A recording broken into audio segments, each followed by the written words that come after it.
Good evening to all our partners and friends on Facebook and around the world. This is Reverend Dr. Aquilus Ricks coming to you on our AfriH feed as we regularly do to discuss issues significant to Africa and to the African people and to harness the expertise of professional Africans and global partners in these dialogues, how we can help Africa succeed and move forward. AfriH is an acronym for Africans for Restoration of Ethics in Government. Today, we are honored to have my wife with us. She'll be joining us today. She's the featured guest on our program today. And we're going to be having a conversation on a subject matter that is very, very important.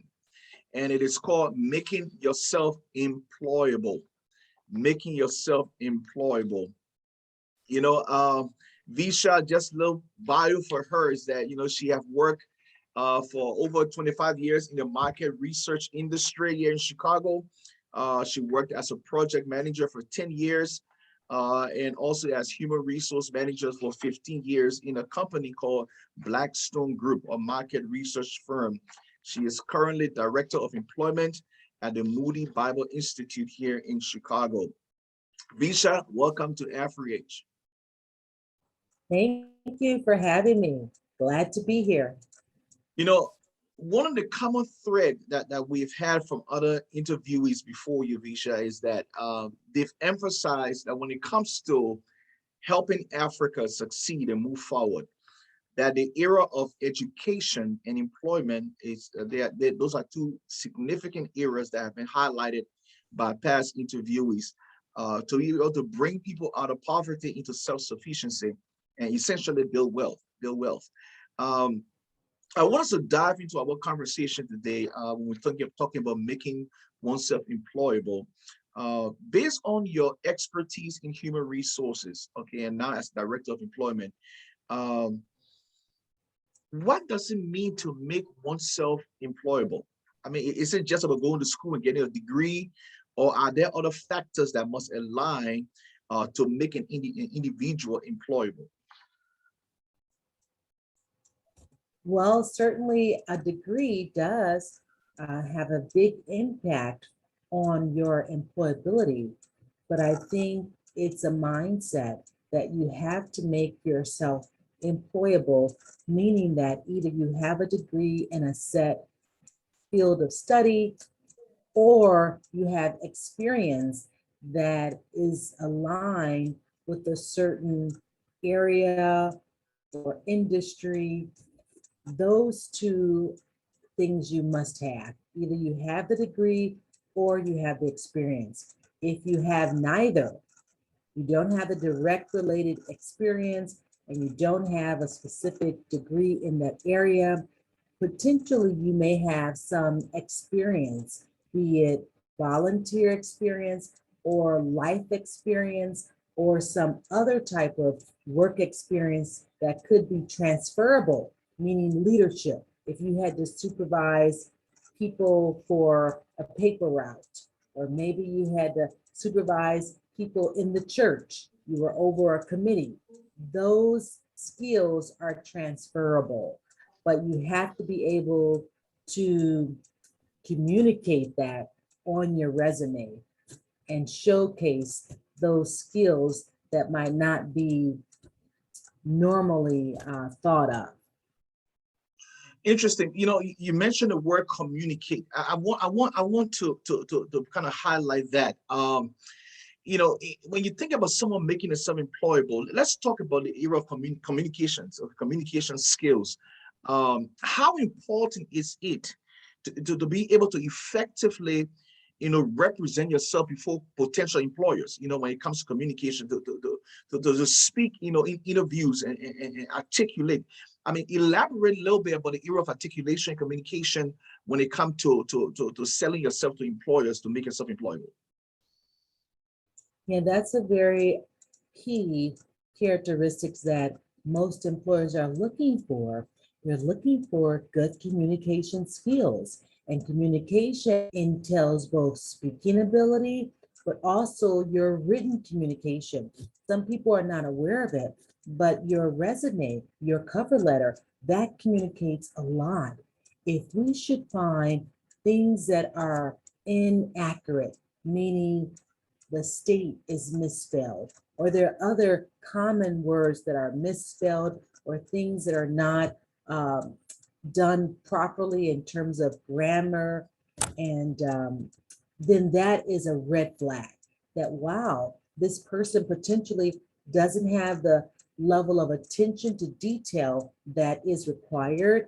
Also, they're not putting forth their best work in terms of excellence. So these small things can add up, because in essence, this is your opportunity. You just get a few minutes, like 2 minutes, to showcase who you are on that cover letter and on that resume.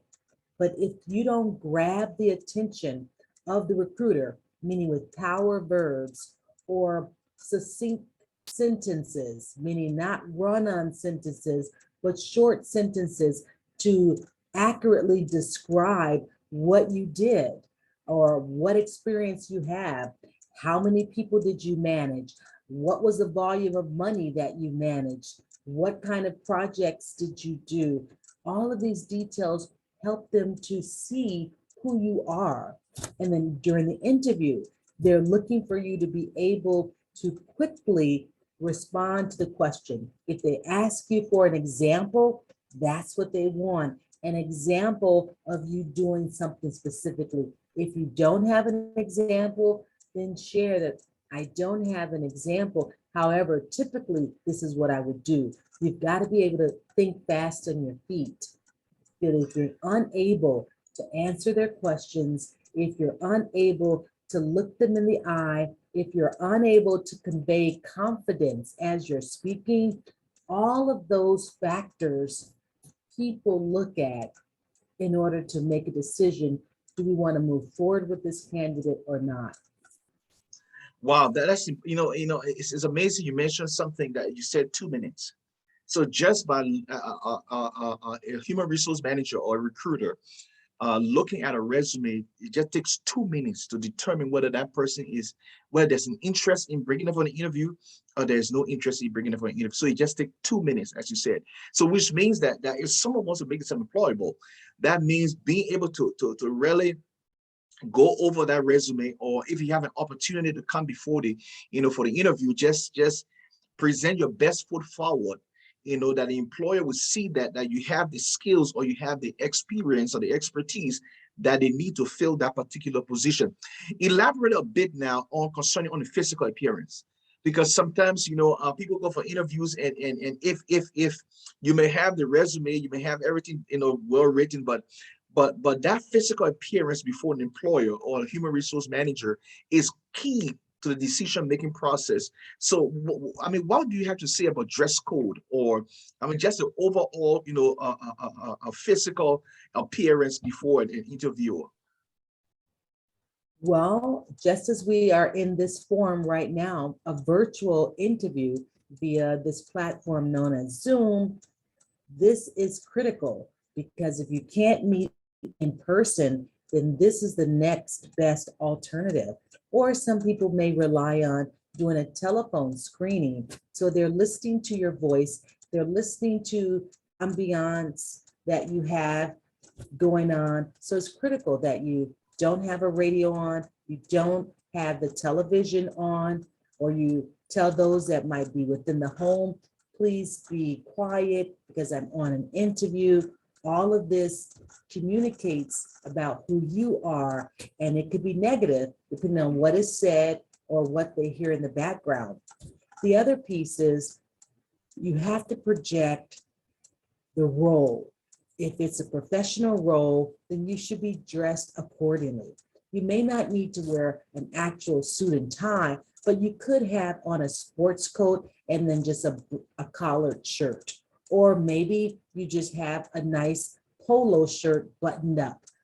You have to convey that you are serious about the role. Another piece of advice is for, in our society now, tattoos, piercings are pretty common, but there are people of the mindset that that's not appropriate for an interview. So that means if you should have a tongue ring or a nose ring or a lip ring or an eyebrow ring, you should remove that. Again, you're trying to project what they're looking for. And think about it, if you're the face of the company, if they want you as the receptionist, or maybe they want you to do business development, showcasing their wares to their potential customers, then of course they want to ensure that you will look the part. So it's really important. You can wear that outside of work, but you need to present your best self when you go on the interview, because they're looking at it. And if they have any qualms about what you have presented, they will not move forward. If you're going to be working at a front desk at a hotel and you have a huge earring on your tongue, it becomes distracting for people. It also becomes it can be rebuff some people depending on who they are. So again, it's no indication of you as a person, but in terms of what they want to represent. You're representing that employer. It's not about you and your desires and your preferences. You're representing that employer. And as such, you should convey the appropriate presentation in terms of your hairstyle, in terms of your demeanor, in terms of your clothing. They look at all of that. And so it's critical that even if you're not in person, that you still look the part, even if it's a virtual interview. Wow, thank you for that tip so much. Right now, one of the things we do here at AfriH is our vision, our focus on Africa, and helping our people in Africa get the tips and the information they need to succeed and to improve their lives. So I wanted to switch our conversation now to Africa and focus a bit on a scenario that is less favorable in most instances when it comes to seeking for a job or getting opportunities. Based on the things you just elaborated on, what can you say in terms of advice to people who are in less favorable employment conditions, okay, such as Africa, than the US or Europe? People who do not necessarily get job because of resume, but it's about who know you. There are many college graduates there that's still unemployed, because they don't know the right people. So what advice can you give? What tip can you share with them to position themselves to compete for employment in these adverse employment situations? Yeah, that is unfortunate that even here in the United States, there are many candidates who do have degrees, but yet they don't have any work experience. So my bit of advice would be, you need to be creative in terms of how you market yourself, but also how you gain experience and how you network. The name of the game is really networking, because if there are no potential places of employment, then maybe you need to look at your sphere of influence. Who are the people that you know? And that means church people, your family. Maybe target your school where you graduated from. If it's a high school, then go back to some of the teachers or the principal or even the guidance counselor. Those are resources for you. Likewise, if you are a college graduate, or maybe you just have some college courses, again, partner with them. They are invested in you because you're a product of their school. So reach out to them. Don't be a loner. Seek out there. Everyone likes to be perceived as an expert. So if you can say, wow, I would love to spend the day with you, or maybe an hour with you, and shadow you to see what you do. That way you can see what they're doing, question them about what they do, and then ask them, I would love to do similar work. What would you suggest as the next steps for me? And you would be amazed. People know people, but you have to take the time, cultivate the relationship with, make a call or email them inquiring, wow, I would love to interview you about what you do. May I have 30 minutes of your time? Or can I take you to lunch? Or can we get a cup of coffee? Let's do that. Can we meet at Starbucks for a cup of coffee? And I pick your brain about your position. They would love to do that. Who doesn't like to talk about themselves? And then you can get the answers to what you need. The other piece is as you're networking with the people from your previous schools, now let's think about people in the professional community you can target. Maybe people at the local bank, people within the community organizations that you might be privy to.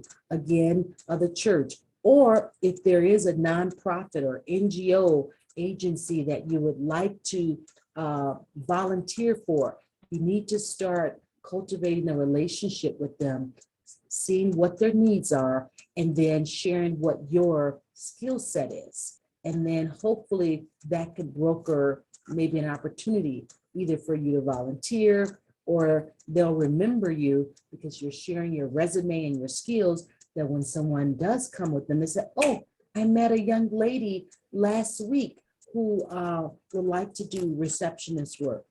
But if you never met the person or sought them out, they wouldn't have your name or your resume when the opportunity became available. So it's about cultivating and networking with people from various sectors so you can have a database of people to go to, and that you can share your skills with other people so they can think of you top of mind when there's a need. Well, that is key, because oftentimes you see in Africa, we believe in community, and many of our people are religious, so we have churches and mosques and other things that people go to. And it's interesting that within those environments, then we know people. We interact with people. Social events, soccer field, and stuff like that. We interact with people, and what you're saying is that don't just hello and bye, but get to know some of these people, because there's somebody in your church, or maybe in the mosque, or maybe on the soccer team, a soccer parent, that work in government, or that work in a bank, or that work in different area of different institutions. And by interacting with them in these environments, introducing yourself and letting them know who you are, and what are you looking for, it helps, because at least they know you, because you are part of this organization, or the church, or whatever it is. And then when needs come, they can remember you. Whereas most times we see people will just stay away and just write resume and send it in. Nobody know them. People that work in different offices in the church don't even know who they are. And it just send this resume to an employer, and employer, no one, what I mean? So it creates a hindrance to the opportunity, that's as you're saying. So it's begin by building network with people in your church or organization that who work in different areas, so that when opportunities come, you tell them, hey, I'm looking for a job. I want to be a receptionist or a secretary, or in accounting, but keep your eyes open for me, help, what I mean? Something like that. But just by building relationship with them within those environments, that's a foot in the door of itself, as you're saying. I want to go to another question here now. Now let's talk about the relationship between the community and the government. Okay. Do you think governments in Africa can help her citizens become employable? And if so, how can they assist citizens in preparing themselves for employment opportunities and even finding jobs? Well, I think the first thing would be for the government agencies to have some type of training program for its citizens.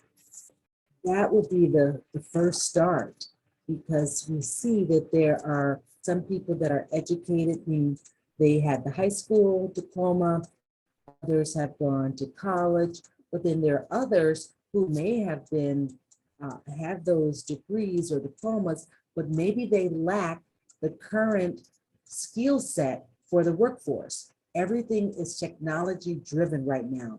What if your degree was in something that's no longer being utilized anymore? If that's not the need, or since you're speaking in Africa, They may not have the high level of need for, let's say, mental health counseling.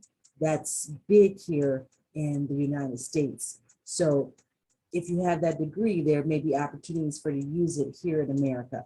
But whereas in Africa, maybe mental health is still a taboo issue. Maybe there are not a lot of clinics that can serve that population. So that degree may not be of value there. So if that is the case, if there's a need for more people to know how to data enter, or maybe we need people that understand cybersecurity, or maybe there is information technology that's needed, then you need to equalize the gap. You need to shore up the gap, meaning that you need to train the people in the skills that employers need so that they can meet the needs of the employers. If you don't meet the need, those employers may actually go outside of the country and have other people come in to fill those jobs. So then it's incumbent upon the government to try to find out the needs of the local employers and then help provide a training program for its citizens so that they can be viable candidates for jobs. And then they need to establish partnerships with local employers. The employers could actually do the training for you. If there are programs where they need a call center and they have a call center, they could train the people, but the government will either need to provide the people for the training or provide some type of tax incentive, or maybe provide some portion of the cost, or provide the transportation for the people to get to the training. But it's a partnership between the corporate and the government in order to create jobs and to build a workforce where there could be a pipeline, a steady stream of qualified individuals for these specific jobs. Wow, this is so rich. This is so rich. We can go on and on, Vecia, but I think we have exhausted our time.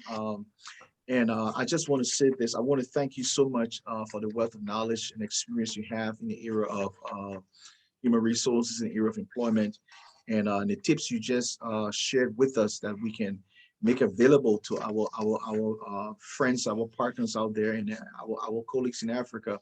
That they can glean from your knowledge and wealth of experience how to position themselves, to compete for jobs. I want to thank you for this time. I want to thank you. I know it could be longer, but I really want to thank you for what you share with us. And before we conclude, any final thoughts that you have to share with our viewers out there? Well, there are opportunities, but it's up to you how you leverage your skills, how you market yourself. Everything that you do, either within the home, as a volunteer, or even what you get paid for, try to find out what it is that you're good at, what you enjoy, and if you've got experience, that's what you want to put on your resume. And you just have to be creative, because sometimes there may not be an opportunity out there for you, but maybe you can fill a gap that's a little different. So we just have to think outside the box, be creative, try to network with people. And if there are no opportunities, volunteer so that you can get some experience. Volunteer at let's say, an orphanage, which we know that there are many in Africa. If you want leadership skills, you start there. Or if you want to work with children, volunteer your time, 3 to 6 months. And then you take that experience and then you showcase it on your resume to the local school. Then they'll see, oh, wow, this person invested their time. They know how to do this with children.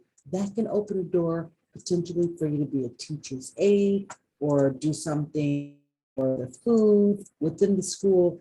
And then as you're doing this little by little, you can build up to whatever your goal is. I just think again, be creative and try to work with what you have and stay positive no matter what.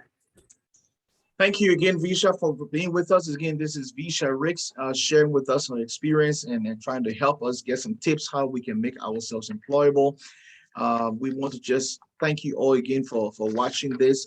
Share it with your friends. Invite people to become part of what we're doing on Facebook. Again, it's AFREIG, AFREIG, Africans for Restoration of Ethics in Government. And I invite government officials and those who know that work in policies, public policy and stuff, invite them to be a part of our platform so that they can get knowledge that they can impact their policy making and how they can work with the citizens of the nation to better their lives and improve their living conditions. So we want to thank you again for being with us, Vecia, and to all of you, we want to just leave you with the motto of our organization: doing better by doing right. We believe that Africa can do better if she simply does right. Have a good evening, folks. See you next time. Bye-bye.